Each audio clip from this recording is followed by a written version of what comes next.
아브라함이 갈대아 땅에 있을 때 하나님께서 아브라함을 부르셨습니다. 아브라함은 이 하나님이 부르실 때에 그 말씀을 믿음으로 받아들이고 약속의 땅을 향하여 왔습니다. 그가 약속의 땅을 향하여 걸었던 이 걸음은 자기의 의지로 향하여 나가는 것 같지만 실상은 여호와 하나님께서 아브라함에게 말씀하신 그 말씀이 그의 의지를 이끌어가는 걸음이었습니다. 아브라함이 약속의 땅에 이르렀습니다. 근데 그 땅은 가나안의 7 족속들이 이미 다 차지하고 있었습니다. 아브라함은 이 가나안의 7 족속들이 차지하고 있는 이 땅에 머물면서 생활을 하였습니다. 근데 하나님은 그 땅을 아브라함에게 주신다고 약속은 하셨는데 아브라함이 사는 동안에 아브라함은 그 땅을 기업으로 받지를 못했습니다. 그냥 믿음으로 주신다는 그 약속을 실제로 여기면서 살았을 뿐입니다. 그리고 이제 아브라함이 이삭을 낳고, 그리고 이삭은 또 그의 아들 야곱을 낳았습니다. 그들이 이를 때에도 약속의 땅을 기업으로 받지 못했습니다. 야곱은 자기의 가족 70명을 데리고 이제 애굽으로 내려와서 애굽에서 생활합니다. 떠날 수밖에 없었던 것은 그 땅에 흉년이 들었기 때문입니다. 그래서 애굽에서 430년의 긴 시간을 보내게 됩니다. 이 긴 시간이 지나는 동안에 야곱의 가족 70명은 이스라엘이라고 하는 큰 민족을 이루게 됩니다. 430년의 이 긴 시간 동안에 이스라엘 백성들이 애굽에 사는 신왕국 시대, 그러니까 애굽은 구왕국이 있었고 중왕국이 있었고 신왕국이 있었는데 이 왕국이 단절됐다는 것은 쿠데타가 일어났다는 것입니다. 그래서 이제 요셉을 알지 못하는 새 왕이 일어났다는 것은 이제 중왕국 시대가 끝났고 신왕국 시대가 되었습니다. 그때 이스라엘 백성들이 애굽 땅에서 노예 생활을 합니다. 그러니까 이스라엘 백성들이 애굽 땅에 내려올 때는 중왕국 시대였는데 신왕국 시대에 와서 노예 생활을 합니다. 그러니까 430년 동안 이스라엘 백성들이 애굽에서 노예 생활을 한 것이 아니고 그들이 출애굽을 앞둔 시점에 왔을 적에 그들은 혹독한 박해를 받으며 노예로 전락했습니다. 하나님의 때가 되었을 때 하나님은 이스라엘 백성들을 애굽에서 구원하였습니다. 그들의 힘으로 나온 것이 아닙니다. 그들의 의지로 나온 것도 아닙니다. 그들의 의지로는 할 수 있는 것이 없었어요. 오히려 그들은 하나님께서 행하시는 이 일들을 나타내는 모세를, 그들의 의지는 하나님을 섬긴다고 하면서 거역하는 본성뿐이었습니다. 네가 전날에 애굽 사람을 죽인 것처럼 또 우리의 심판관이 되느냐, 이거예요. 그게 이스라엘의 모습이 우리의 모습이기도 하고요. 그래서 모세는 이 일로 인해 가지고 결국 광야로 가게 되고, 광야에서 40년의 시간이 지난 뒤에 하나님의 부름을 받아서 이제 모든 것을 다 내려놓은 상태에서 하나님의 부르심 앞에서 하나님의 지팡이를 손에 잡고 그가 애굽으로 옵니다. 그리고 이 애굽에서 이스라엘 백성들을 이끌어낼 때에 모세의 능력이 아니라 하나님은 모세를 통해서 어린 양의 피로 이스라엘 백성들을 애굽에서 나오게 하였습니다. 그리고 홍해 앞에 그들이 달아났을 때 모세의 능력으로 홍해를 걷는 것이 아니라 하나님은 바다를 육지같이 모세를 통하여 가지고 하나님이 자기 백성들을 이끌어내었습니다. 이제 이들은 약속의 땅을 향하여 나아갑니다. 그 길이 40년 동안 걸어갈 줄 아무도 몰랐습니다. 아무도 몰랐어요. 이제 우리는 약속의 땅을 향하여 나아간다.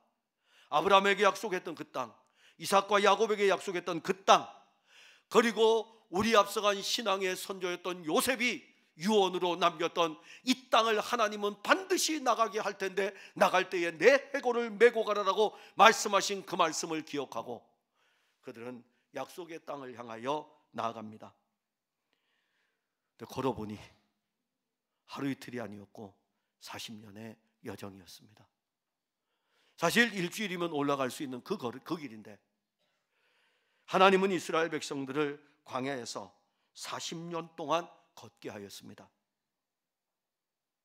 이제 이 40년의 시간이 지나는 동안에 애굽에서 함께 나왔던 이 이스라엘 백성들은 다 이 세상을 떠났습니다.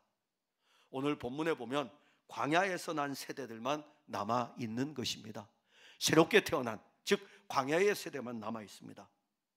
그리고 모세는 이 모압의 평지에서 이스라엘 백성들을 앞에 두고 앞으로 약속의 땅에 들어가서 반드시 지켜야 될 여호와 하나님의 말씀에 대해서 설교를 합니다. 신명기에서 펼쳐지는 설교가 굉장히 긴 설교입니다. 그래서 신명기는 모세의 설교를 기록한 책이에요. 가나안을 약속의 땅을 앞에 두고 이 이스라엘 백성들이 앞으로 가나안에 가서 어떻게 신앙생활을 해야 될지, 하나님의 영에 감동이 되어서 약속의 땅을 이제 기업으로 얻게 되면 믿음으로 살아야 될 것에 대해서 말씀을 합니다. 그래서 우리가 그 많은 긴 장면을 설교를 다 하려고 하는 것이 아니라 모세의 이 긴 설교 부분에서 지나온 광야의 길을 보려고 하는 것입니다. 그 길은 이스라엘 백성들이 볼 때에는 그렇게 순탄한 길이 아니었습니다. 여러분들 성경을 읽어보시면 알지만 이스라엘 백성들이 광야의 길을 걸었던 그 길은 정말 힘들고 어려웠던, 그야말로 광야였습니다. 그러나 그 길을 이끌었던 여호와 하나님이 보실 때에는 그 광야의 길은 자기 백성들을 훈련시키는 신앙의 연단의 여정이었던 것입니다.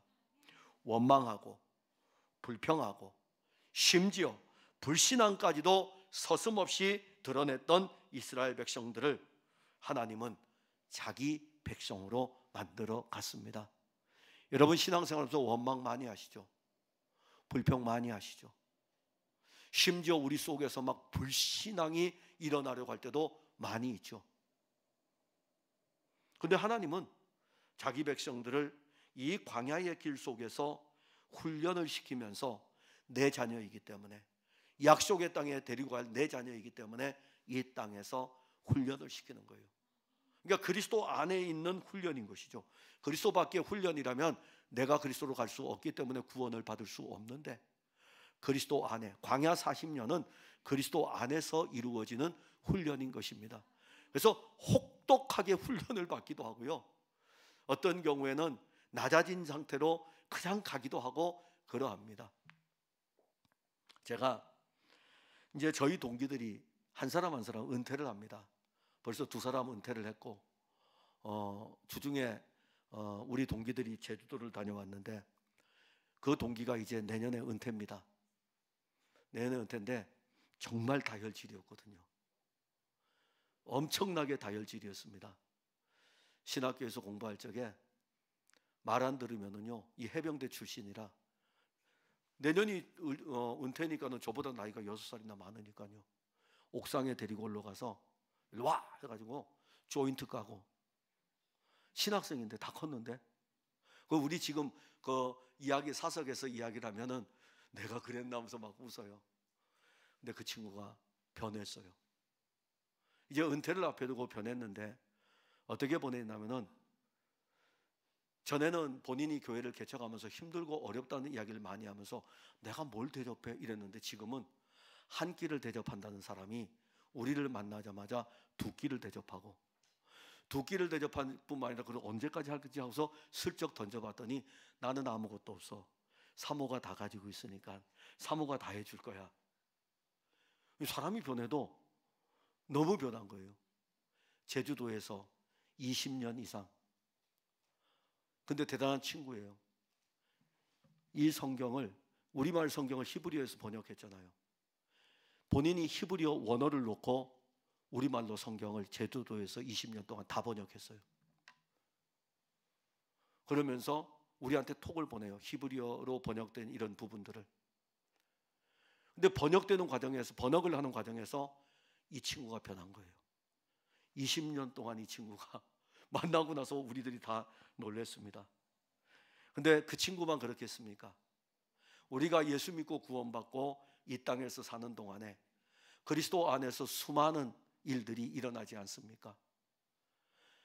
원망, 불평, 불신앙까지 막 표출되고 그럴 때에 내가 진짜 믿음이 있는가라고 하는 상황까지 이를 때도 염려하지 마세요. 여러분들의 그러한 모든 상황은, 그리스도 예수를 믿는 사람은 그리스도 안에서의 연단인 것입니다. 그게 바로 우리 인생의 40년이에요. 그러니까 우리가 주님 앞에 설 때까지 광야 40년 길은 하나님은 우리를 연단시켜 가지고 새 예루살렘에 이끌어 가시는 것입니다. 그래서 오늘 우리는 그것을 보려고 합니다. 40년 광야길, 우리에게 무엇이 필요할까? 뭘 필요하겠습니까? 건강입니까? 아니면 돈입니까? 직장에서 승진입니까? 자녀입니까? 다 떠나도, 다 떠납니다. 오직 하나는 있습니다. 예수님이셔요. 내가 세상 끝날까지 너희와 항상 함께 있을 것이다. 돈은 우리한테 내가 세상 끝날까지 너와 함께 있을게 안 했어요. 들어왔다가 나가버려요. 건강은 오늘 그래도 고맙습니다. 어떤 분 한 분이 저한테 목사님 몸 괜찮으십니까? 그러더라고요. 왜냐하면 운동하다 넘어졌거든요. 뒤로 뛰다가. 근데 참 서운한 것은 물어본 사람은 한 사람밖에 없었어요. 그래서 제가 그 집사님한테 아직은 건강합니다, 그렇게 이야기를 했어요. 그런데 뒤로 못 뛰어요. 젊은 사람들 뛰는 모습을 보면서 얼마나, 저도 예전에 중심 잘 잡거든요. 근데 눈 감고 이렇게 한 발 서 있으면 10초도 못 견디고 흔들흔들하고 넘어집니다. 건강이 저와 영원히 함께 할 줄 알았던데 건강이 저를 영원히 함께 붙잡아 주지를 않더라고요. 그래서 오늘 우리는 이 40년 광야길을 가는 동안에 누가 우리와 영원히 함께 있을까? 바로 예수님이셔요. 그래서 40년 광야길에서 우리가 누려야 되는 것은 오직 예수입니다. 이스라엘 백성들이 가는 땅은 여호와께서 이스라엘 백성들에게 주시겠다고 맹세하신 땅입니다. 오늘 성경 잘 봅시다. 본문 1절 한번 잘 보세요. 내가 오늘 명하는 모든 명령을 너희는 지켜 행하라. 그리하면 너희가 살고 번성하고 여호와께서 너희 조상들에게 맹세하신 땅에 들어가서 그것을 차지하리라. 혹시 여러분, 제가 왜 이 말씀을 주의해서 보라고, 주의 깊게 보라고 말씀하신지 압니까? 왜 이 말씀을, 아니 흔히 설교하듯이 그냥 설교하시면 될 걸 왜 이걸 주의해서 보라고 했을까? 자, 오늘 우리가 보면 맹세가 나옵니다. 이 맹세는 약속과 관계합니다. 약속한 것을 지킬 때 맹세하는 거예요. 사람들은 이 맹세를 할 때에 자기보다 높은 존재의 이름을 걸고 맹세를 합니다. 그럼에도 불구하고 사람은 그 맹세를 지키지 못하는 경우가 허다합니다. 하나님은요, 하나님은 자기보다 높은 존재가 없잖아요. 하나님보다 높은 존재가 없기 때문에 하나님은 친히 자기의 이름으로 맹세를 하십니다. 근데 하나님의 맹세는 하나님이 약속하신 것을 하나님 자신이 반드시 이루시겠다는 것입니다. 그리고 하나님은 약속한 것을 한 번도 이행하지 않은 적이 없습니다.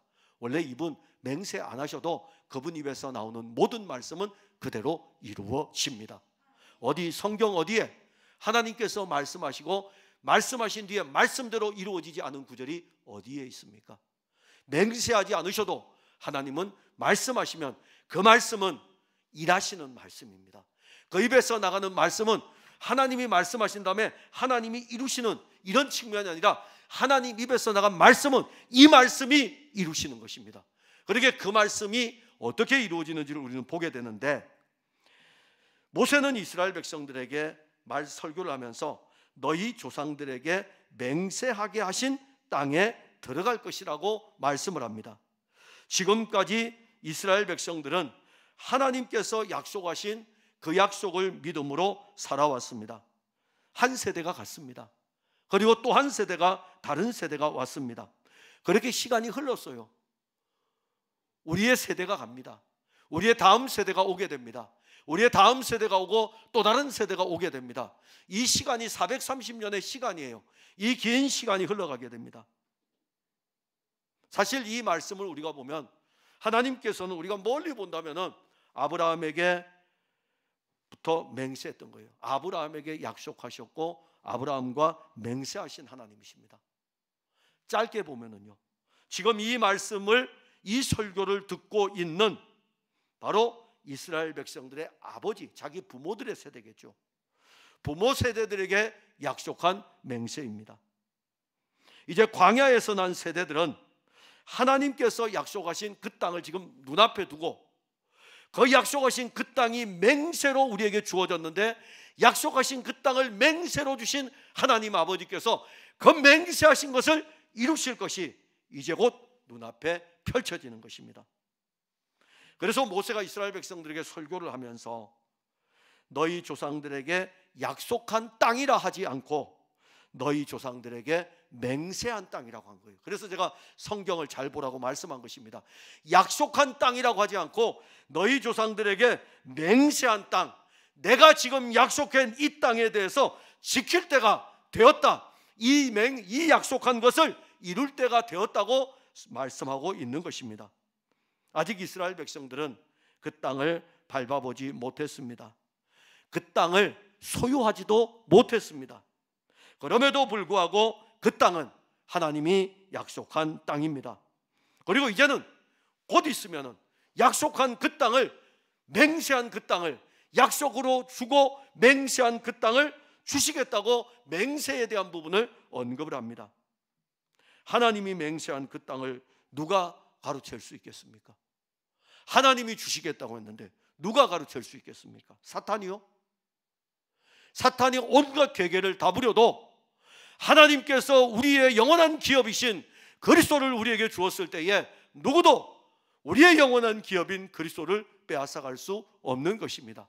더 나아가 예수를 믿음으로 말미암아 영원한 하늘의 기업을 우리가 가졌는데, 새 하늘과 새 땅을 우리가 가졌고 새 예루살렘의 백성으로서 살아가는데 누가 이것을 빼앗아갈 수 있겠습니까? 환난이나 죽음이나 위험이나 적신이나 칼이나 그 어떤 것도 우리를 그리스도의 사랑에서 끊을 수 없다고 로마서 8장 마지막 부분에 말씀하고 있는 것입니다. 하나님의 약속이 변하지 않는 이상 그 땅은 이스라엘 백성들 땅입니다. 하나님 자기 백성들에게 준다고 말씀하셨습니다. 하나님은 회전하는 그림자도 없으시며 변하지 않으시는 불변하시는 하나님이십니다. 모세는 하나님이 약속하셨고 하나님이 맹세하신 땅, 그 땅을 이제 이스라엘 백성들이 차지할 것이라고 말씀합니다. 밟지 않았습니다. 분배받지도, 기업으로 분배받지도 않았습니다. 그러나 하나님이 약속하신 맹세의 땅이기에 그냥 믿음으로 받으면 됩니다. 믿음으로 받으면 돼요. 새 하늘과 새 땅을 약속하셨잖아요. 받으셨어요? 저 아직 안 받았는데요. 아직 안 받았어요. 믿음으로 받으면 돼요. 잠시 후에 그 땅을 맹세하신 그분이 그리스도 자기 아들을 통해서 우리에게 약속하셨고 맹세하셨기 때문에 믿음으로 받은 이것이 잠시 후에 우리에게는 실제가 됩니다. 믿음으로 받으시면 돼요. 우리가 본문 1절을 다시 보면 내가 오늘 명하는 모든 명령을 너희는 지켜 행하라. 그리하면 너희가 살고 번성하고 여호와께서 너희의 조상들에게 맹세하신 땅에 들어가서 그것을 차지하리라.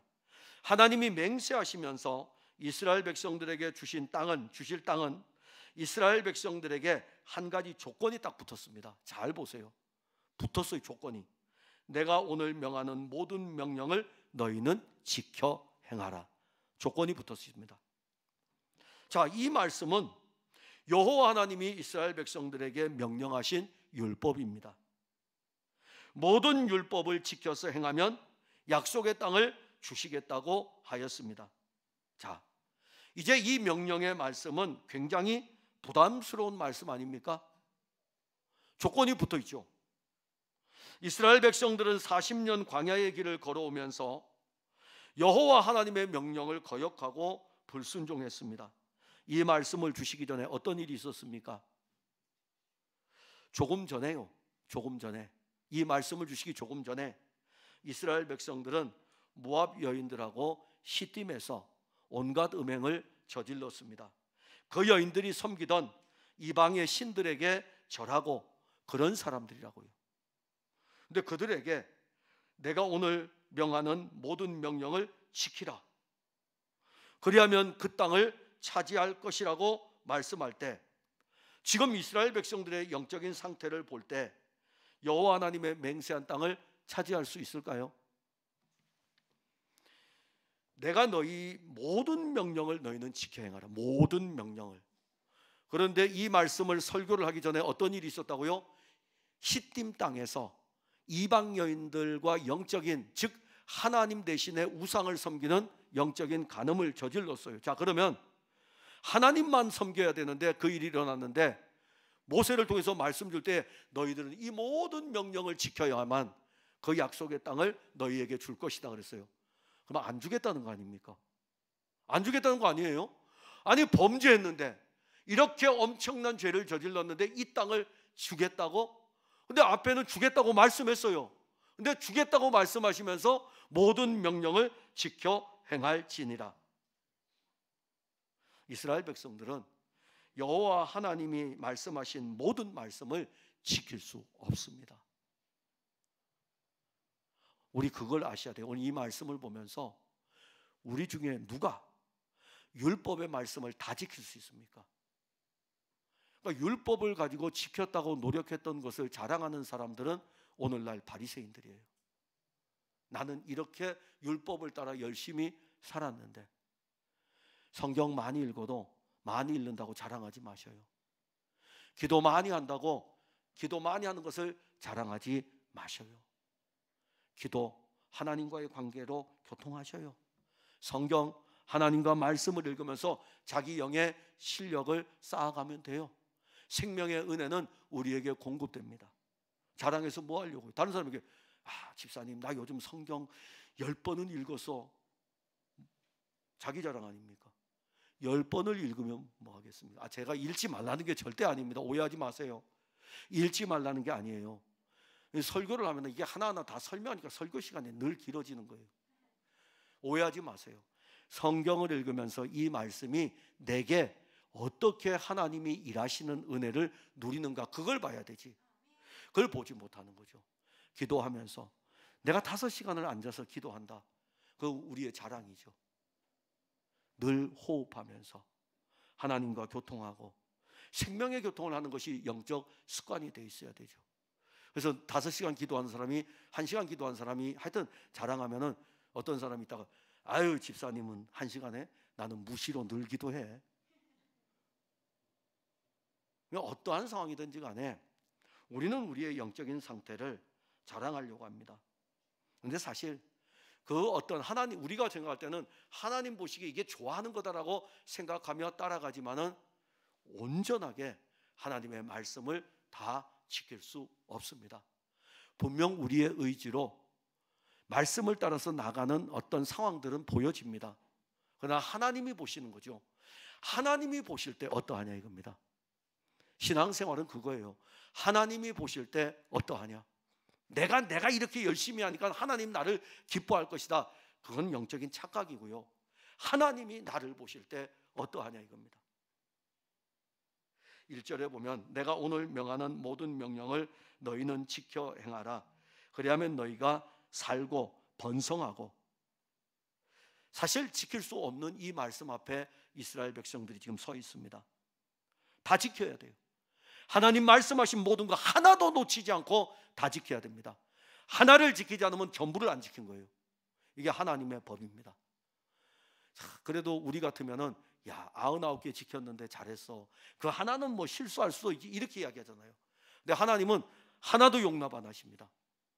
하나를 지키지 않고 99을 지켰을지라도 그 하나 때문에 99을 안 지킨 거예요. 하나님 엄청나게 엄격하십니다. 그 다 지켜야 돼요. 그 다 지켜야만이 그들이 맹세하신 그 땅에 들어가 살고 번성하게 됩니다. 결국 아무도 못 들어가네요. 아무도 못 들어갈 것 같으면 하나님이 이 말씀 안 주시죠. 우리가 1절 말씀을 통해서 무엇을 알아야 되냐면 이스라엘 백성들은 여호와 하나님의 모든 말씀을 지킬 수 없음을 알아야 돼요. 그게 우리의 모습이에요. 우리 하나님의 말씀을 지킬 수 없다는 것을 알아야 됩니다. 그러면 이제 여러분들이 이렇게 생각하겠죠. 그러면 기왕 못 지키는 거 내 마음대로 살면 되겠네요. 아니요, 말씀이 살아있기 때문에 내 마음대로 못 가게 돼 있어요. 말씀이 살아있기 때문에 내 마음대로 못 가게 돼 있고, 이 말씀이 늘 우리에게 비추어 주고 있다고요. 근데 내가 살려고 노력하니까 그 말씀대로 또 안 되는 거예요. 안 돼요 하고서 다 놓아버리고 싶은데 말씀은 또 비추고 있는 것입니다. 지킬 수 없었음에도 불구하고 이 맹세의 땅은 약속대로 이스라엘 백성들에게 주어졌어요.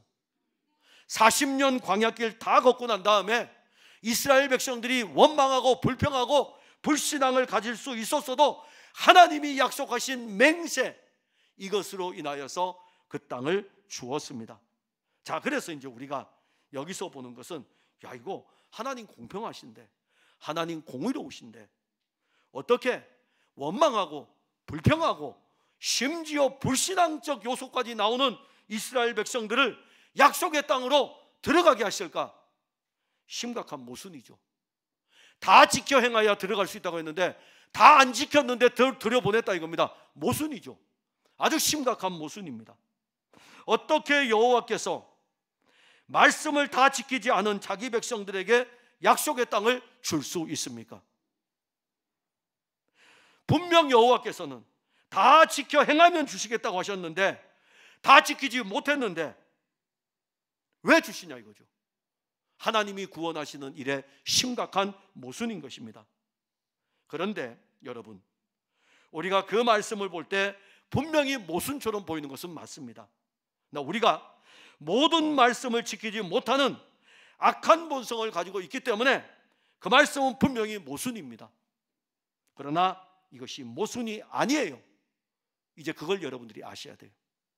왜냐하면 여호와 하나님은 우리에게 여호와 하나님의 모든 말씀을 지킬 수 있는 한 분을 약속하셨습니다. 그것 때문이에요.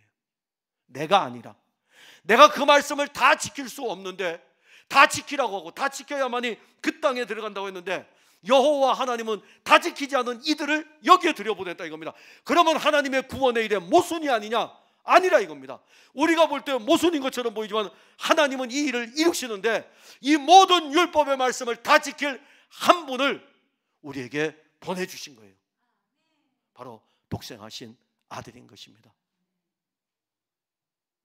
그러면 이스라엘 백성들은요, 그 약속을 믿고 그 약속을 따라 살아야 되죠. 율법을 자기가 지키려고 애쓰는 것이 아니라 율법을 온전히 이루실 한 분, 그리스도를 믿음으로 받아들이는 것입니다. 그분을 영접하면 돼요. 그분이 우리 안에 사실 거예요.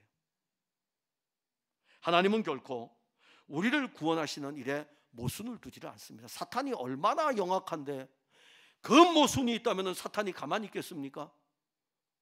하나님 앞에서 참 경건하고 의로웠던 욥을 향해서도 참소하는 사탄인데 우리를 발가벗겨 놓고서 하나님 앞에 딱 세워놓으면 사탄이 우리를 얼마나 우리를 향해서 막 참소하겠습니까?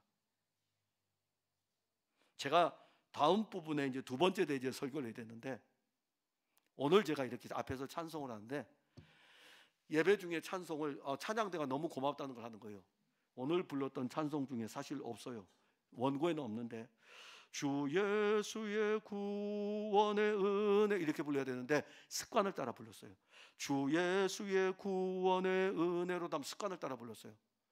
부르는 중에 찬양대석에서 구원의 은혜로다 이걸 딱 들었거든요. 근데 어떤 상황이 온 줄 아세요? 가사를 생각하지 않고 그 다음부터는 거기에 집중했어요. 제가 이 예배를 통해서 찬송을 부르고 축도를 끝날 때까지 여기에 집중이 되어 있거든요. 왜냐하면 이 예배는 하나님께 드려지는 예배이기 때문에 거기에 딱 마음이 뺏기니까는 3절 부를 땐 틀리지 말아야지, 이게 먼저 오는 거예요. 이게 저의 모습이에요. 그래서 그러면 사탄이 그럴 거 아닙니까? 저 김 목사 보세요. 천상에다 딱 놓고 찬송도 저렇게 틀리게 부르잖아요. 찬송을 부르는데 그 가사 하나 틀렸다, 그 박자 하나 틀렸다고 지금 찬송을 온 마음으로 찬송하지 않고 지금 그거 틀린 거 생각하면서 부르고 있지 않습니까? 여러분들은 모르죠. 제가 지금 이야기하니까 알죠. 그러니까 지금도 우리는 예배를 드리면서 설교를 들으면서 온갖 잡생각을 다 하고 있는데 모르는 거예요. 근데 사탄은 참소해요. 예배 시간에 앉아 있는데 정말 죄송합니다. 예배가 타종될 때부터 마지막까지 스마트폰을 보는 사람도 있어요. 예배를 드리러 왔는데, 예배를 드리는데 드리는 중에도 스마트폰을 보고 있어요. 이렇게. 그럼 이제 겉으로는 예배를 드리죠. 사탄이 참소하겠죠. 저 김 목사 보세요. 예배 중에 예전에 2002년에 월드컵이 열렸을 때 제가 들은 이야기예요. 어떤 교회 목사님이, 그게 그 독일에서 열렸던 월드컵이죠. 2002년이 아니고 독일 월드컵 때 이 예배 시간이 바로 월드컵 경기가 열리는 시간이에요. 유럽에서 열 때는. 목사님이 앞에다가 이렇게 틀어놓고서 월드컵 경기를 보고 있는 거예요.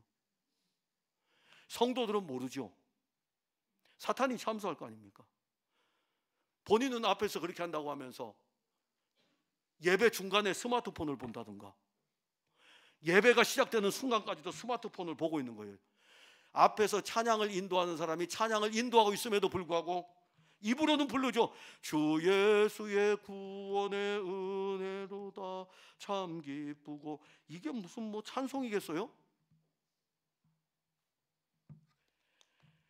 그런데 하나님께서 이런 모순덩어리인 우리를 구원하여 주셨다고요. 그거 지금 말씀하시는 거예요. 우리 전부 다 모순덩어리라고요.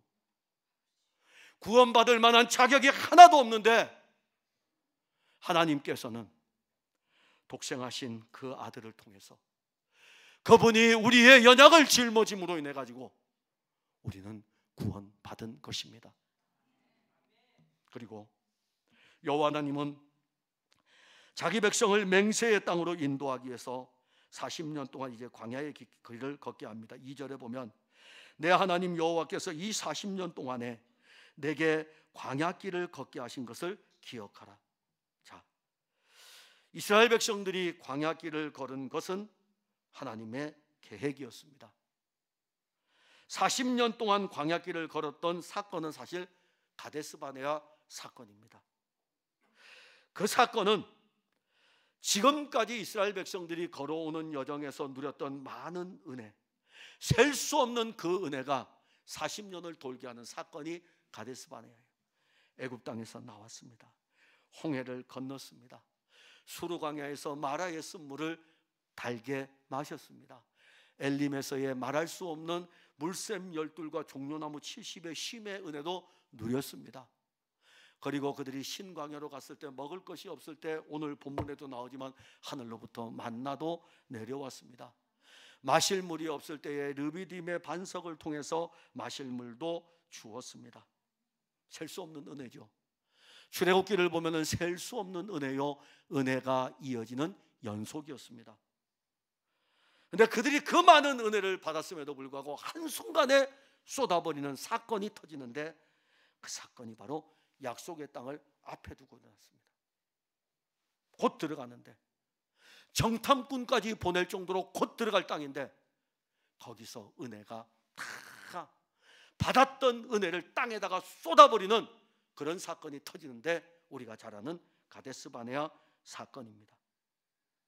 이 사건으로 인해 가지고 이스라엘 백성들은 광야 40년, 정탐한 날수 40일을 하루를 1년으로 계산해서 40년 동안 광야를 돌게 됩니다.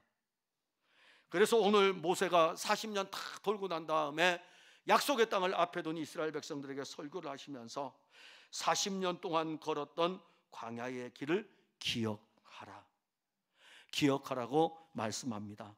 뭘 기억해야 됩니까? 자, 우리가 신앙생활할 때 기억해야 될 것이 있어요. 이스라엘 백성들은 40년 광야길을 통해 자신들이 여호와 하나님의 말씀을 지켰는지 아니 지켰는지 기억해야 합니다. 2절에 보면 내 하나님 여호와께서 이 40년 동안에 내게 광야 길을 걷게 하신 것을 기억하라. 이는 너를 낮추시며 너를 시험하사 내 마음이 어떠한지 그 명령을 지키는지 지키지 않는지 알려 하심이라. 여기 낮춘다라는 단어가 있는데 굴욕을 준다는 뜻입니다. 굴욕을 주는 거예요. 이스라엘 백성들은 출애굽 이후에 가데스 바네아 이를 때까지 정말 의기양양했습니다. 대단했습니다. 애굽 땅에서 나올 때에 잡족들이 따라올 정도로 누가 그 애굽이라는 그 바로의 거대한 세력을 대항해 가지고 이길 수 있습니까? 보부도 당당하게 그냥 막 행진하여 나온 이스라엘 여호와 하나님의 군대였습니다. 홍해를 들어갈 때에 원망하고 불평하지만은 하나님이 쫙 갈라놓으니까는 이 길을 쫙 역사에 마치 이 중앙 통로를 걸어가듯이 그 길을 바다를 육지같이 쫙 하고서 걸어갑니다. 광야 들어서서 먹을 거 없으면 달라 그러면 먹을 거 주죠. 고기 없다 그러면 고기도 주죠. 마실 물 없다 그러면 마실 물도 주죠. 얼마나 당당했겠어요. 대단했겠죠. 대단한 존재 아닙니까? 여러분들이 자녀를 키우다 보면 자녀들이 어렸을 때 어떻습니까? 아버지 백 믿고 엄마 백 믿고 얼마나 당당합니까? 아버지가 있으면 아빠가 있고 엄마가 있으면 딱 돌아보고 난 다음에 막 앞에서 막 휘젓고 다니는 거 누구 백 믿고? 아빠 엄마 백 믿고 당당하지 않습니까? 지금 이스라엘 백성들이 하나님 아버지 백 믿고 아주 당당해요. 대단한 존재처럼 이렇게 여겼습니다. 그것뿐 아니에요. 대단하게 여긴 것뿐만 아니라 또 하나가 있다면은 받은 은혜를 당연한 것처럼 생각했어요. 그래? 애굽에서 나왔어? 홍해 건넜어? 그럼 뭐 다 주시네? 당연한 것처럼 여겼습니다. 그런데 자기들이 대단한 것으로 여기고 당연한 것으로 여겼던 모든 것이 어디에서 무너집니까? 가데스 바네아에서 무너진 것입니다. 한순간에 무너졌어요. 그들은 가데스 바네아에서 약속의 땅으로 올라갑니다. 얼마나 당당합니까? 모든 것이 은혜였으니까는 당연하게 여기면서 그래 저 땅이 약속의 땅이 하고서 올라갔는데 졌어요. 올라갔는데 졌다고요. 모세가 말렸거든요. 가지 마라, 가지 마라. 하나님이 함께하지 않는다. 하나님 너희들 가지 말게 한다. 가면 안 된다. 진다. 이거 무슨 이야기야? 우리 지금까지 받은 은혜가 얼마나 큰데? 라고 하면서 올라갔는데 가나안 족속하고 딱 전쟁이 벌어졌는데 전쟁도 얼마 치러보지 못하고 쫙 하고서 전부 다 물러났습니다. 그래서 하나님은 이들을 그대로 두시면 안 되니까 영적 군사도 만들어야 되죠. 그러니 40년 동안 광야의 길을 걷게 하시면서 훈련하시는 거예요. 이것은 하나님 없이는 살 수 없다는 것을 알려주는 거예요. 하나님 없이는 살 수 없다 이겁니다. 내 힘으로 살 수 없다는 굴욕을 준 거예요. 당당하게 약속의 땅으로 올라갔는데 하나님이 안 가시니까 얼마나 굴욕적인 일을 당합니까? 내 힘으로 안 된다는 것입니다. 이렇게 굴욕을 당하는 것이 은혜라고요. 아멘 아무도 안 하잖아요. 왜? 우리는 굴욕당하는 게 싫으니까. 우리는 높은 자리에 앉고 싶잖아요. 우리의 인생은 푸른 불밭이어야 되잖아요. 우리의 인생은 잔잔한 시내여야 되잖아요. 누가 우리 중에 사망의 음침한 골짜기로 다니는 것을 좋아할 사람이 있겠습니까? 거기서 굴욕을 당해야 돼요. 올라갔다가 전쟁에서 지고 내려와야 돼요. 그리고 깨달아야 돼요. 내 힘으로 안 되는구나. 내 힘으로 안 되는구나. 하나님이 함께 하시지 않으면 내 혼자 아무리 용을 쓰고 길을 써도 안 된다는 것을 가데스 바네아 사건을 통해서 알아야 됩니다. 그러기에 굴욕은 우리에게는 비참한 삶으로 올지 모르지만 그것도 은혜인 것입니다. 우리는 우리 힘으로 살 수 없는 이 굴욕을 매일 당해야 합니다. 광야의 인생에서 우리가 기억해야 될 것은 딱 하나예요. 우리 힘으로 살 수 없다. 내 힘으로 살 수 없다. 여호와 하나님은 이스라엘 백성들을 광야에서 굴욕을 당하게 하실 뿐 아니라 그들의 마음의 상태를 새롭게 하십니다. 이게 이제 필요하죠. 굴욕을 당하는 상태에서 하나님 그냥 내버려 두면 우리 하나님은 아니죠. 우리 하나님은 완전히 굴욕을 당하게 하고 난 다음에 새롭게 다시 가도록 그 길을 이끌어 가시는 분입니다. 그러니까 굴욕의 은혜를 입게 되면 새로운 생명의 삶이 시작되는 것을 알게 될 것입니다.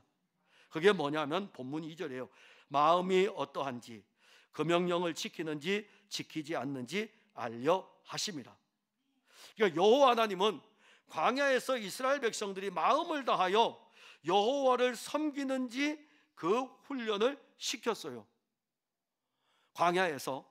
그리고 그들이 약속의 땅에 들어가면 온전히 여호와의 말씀을 따라가야 되는데 이 말씀을 따라가는 너희들의 마음이 어떠한지 알게 하려 합니다. 아까 제가 말씀드렸죠. 마음이에요. 겉으로는 여러분들 다 거룩해 보여요. 겉으로는 여러분들 예배드리는 자세가 아주 좋아요. 마음은 어디에 가 있어요 지금? 근데 하나님 뭐라고요? 마음을 보신다 그랬거든요. 마음을 보신다 그랬어요. 너가 내 말을 지키는지 안 지키는지 마음을 본다. 그럼 우리는 이런 이야기 자주 하죠. 코람데오. 좀 교회를 다닌 사람들 중에 유식한 표현을 쓴다면 코람데오. 하나님 앞에서 예배는 하나님 앞에서 드리는 거예요.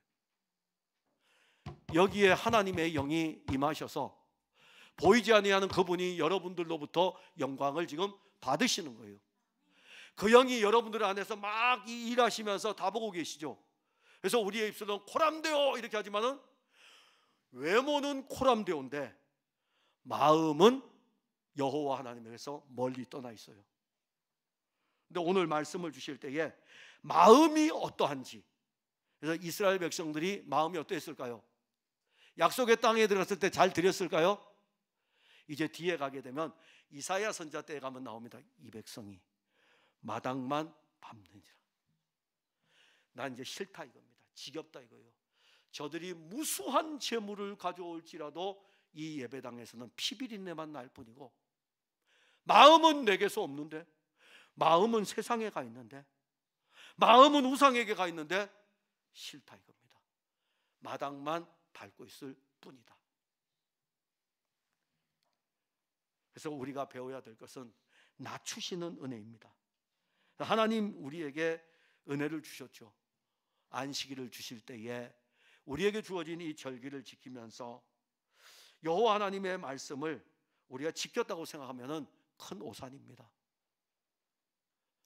근데 이 은혜 가운데서 우리가 아는 것은 낮추시는 은혜인데, 바로 하나님께서는 그의 아들을, 독생하신 아들을 아주 낮추셔가지고 우리에게로 오신 것입니다. 겸손이 아니에요. 그리스도의 겸손이 아니고 하나님의 아들의 낮아지심입니다. 근데 우리가 이걸 표현할 때 겸손이라 표현하는데 참 겸손은 이것이 아닙니다. 하나님의 아들이 육신을 입은 거예요. 우리를 위해서 낮아지신 것입니다. 그리고 그리스도가 낮아지신 다음에 높아지시게 되죠. 그러니까 이것을 신학적인 용어로 그리스도의 비하, 그리스도의 승귀 이렇게 표현하는데, 그리스도의 낮아지심 뒤에 그리스도의 높아지심이 따라옵니다. 그런데 그게 누구와 관계하고 있는지 아십니까? 우리와 관계하고 있다고요. 그분 자신이 하시는 단독의 일이 아니고 그분이 낮아지신 다음에 다시 높아지시는데, 그때 낮아진 우리를 데리고 함께 높아지십니다. 에베소서 2장 5절과 6절에 보면 허물로 죽은 우리를 그리스도와 함께 살리셨고 너희는 은혜로 구원을 받은 것이라. 또 함께 일으키사 그리스도 예수 안에서 함께 하늘에 앉히시니. 우리는 광야 40년 길을 걸으면서 예수님이 없으면 살 수 없다는 것을 알게 됩니다. 그래서 이 40년의 길 동안에 낮아지심의 은혜가 오늘도 우리에게 계속이 됩니다. 땅에서는 낮아지심의 은혜로 사는 거예요.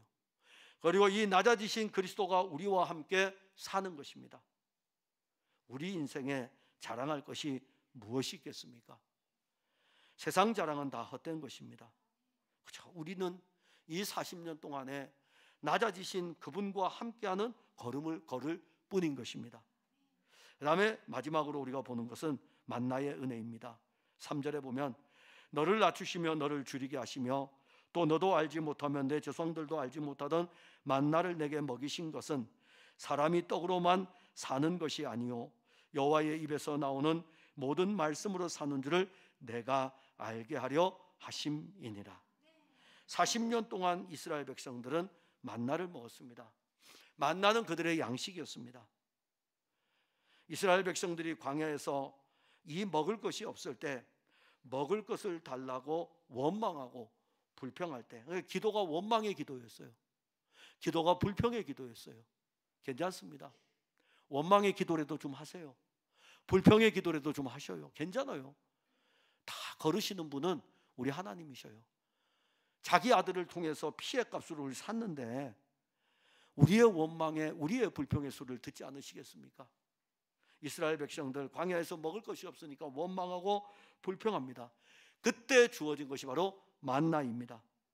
만나는요, 아브라함과 이삭과 야곱은 구경도 하지 못한 하늘의 양식이었습니다.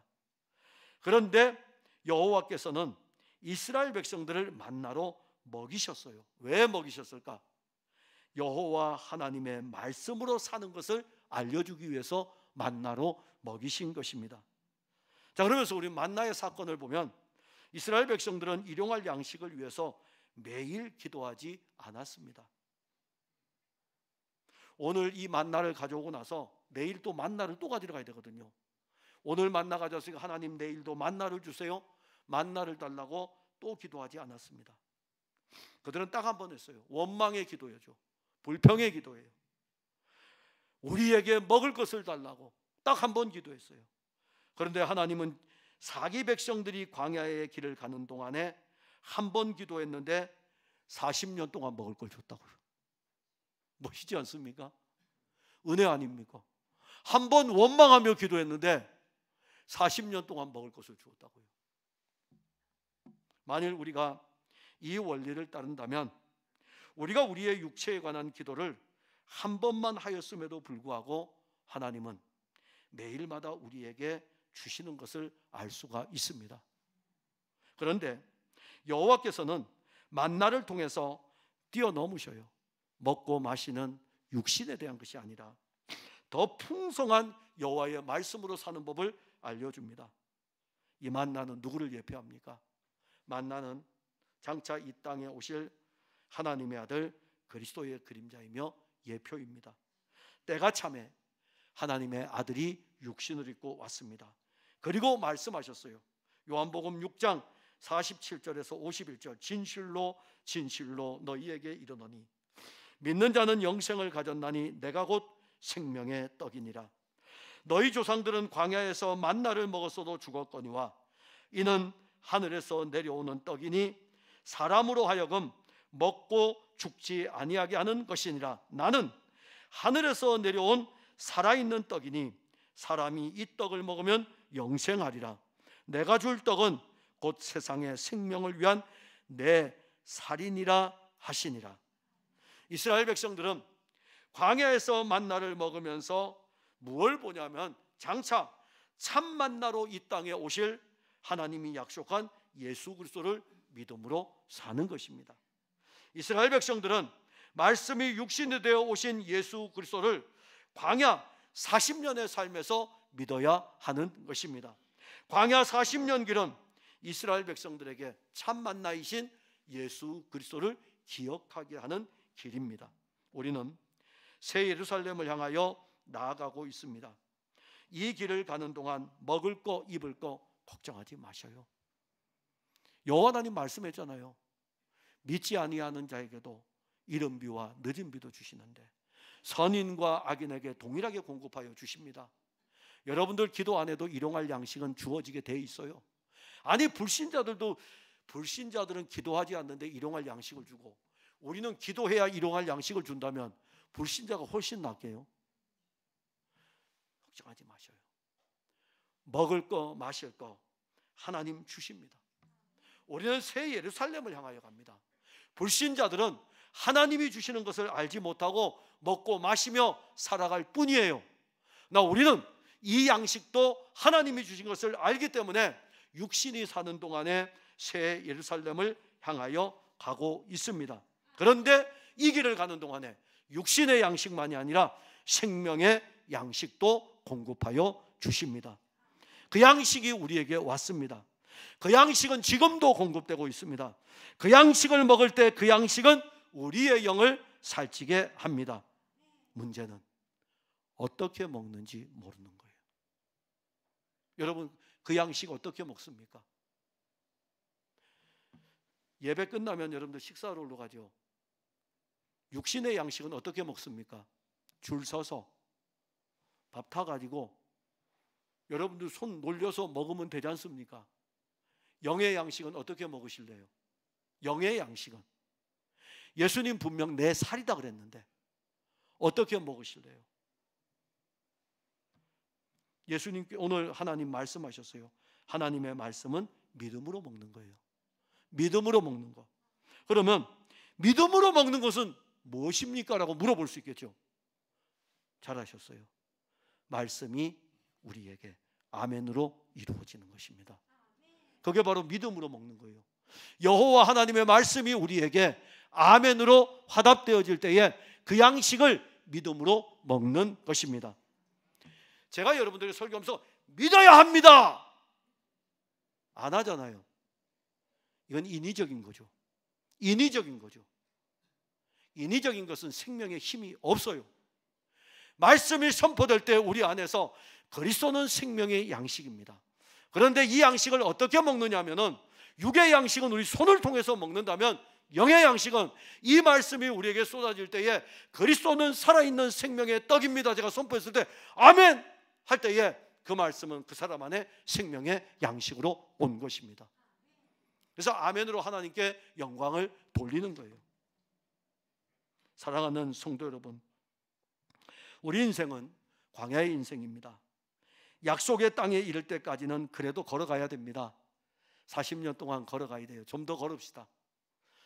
좀 더 걸으면 곧 있으면은 새 하늘과 새 땅에 이르게 될 것입니다.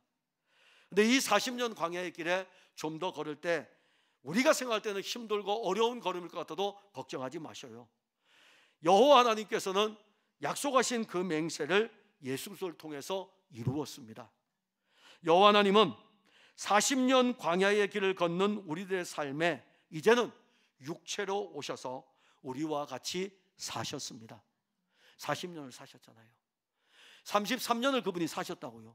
이스라엘 백성들 40년 동안 함께 하셨어요.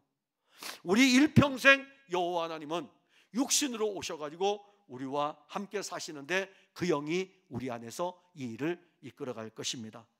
그리고 육신으로 오신 예수 그리스도는 우리의 시간과 공간 안에서 우리와 같이 되셨고, 그리고 우리의 삶을 사신 것입니다.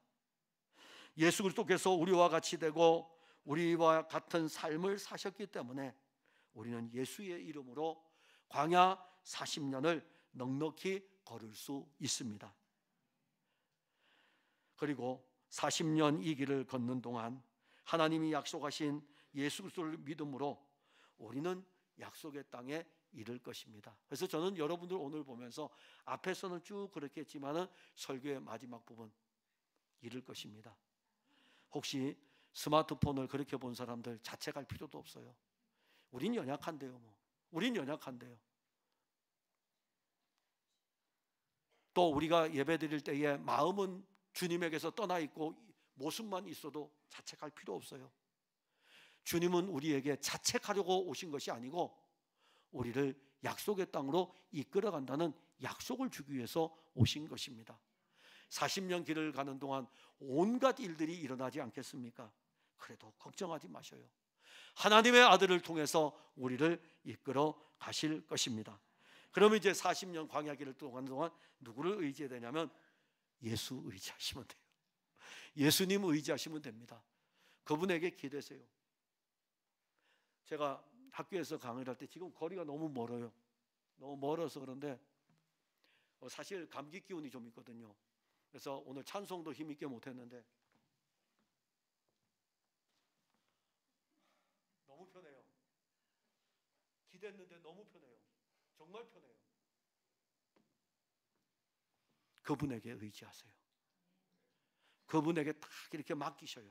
그게 바로 그분을 기억하고 40년 가는 길인 것입니다. 기도하겠습니다. 하나님, 은혜와 사랑을 감사합니다. 광야 40년 이 길을 걸어갑니다. 오직 예수입니다. 하나님의 아들이 육신을 입고 이 땅에서 33년을 사셨습니다. 여호와 하나님의 말씀을 다 지킬 수 없는 우리들의 모습 아닙니까?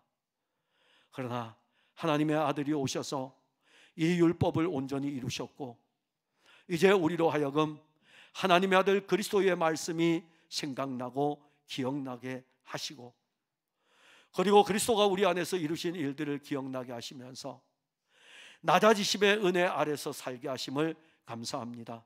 때로는 원망, 불평, 그리고 바리새인적인 모습도 우리 안에 담겨져 있지만 이 모든 것이 그리스도 안에 있는 걸음인 것입니다. 40년 광야길을 걷는 동안 예수의 나라에 이르는 이 여정 속에서 지치고 힘든 일도 많을 것입니다. 누구를 의지하겠습니까?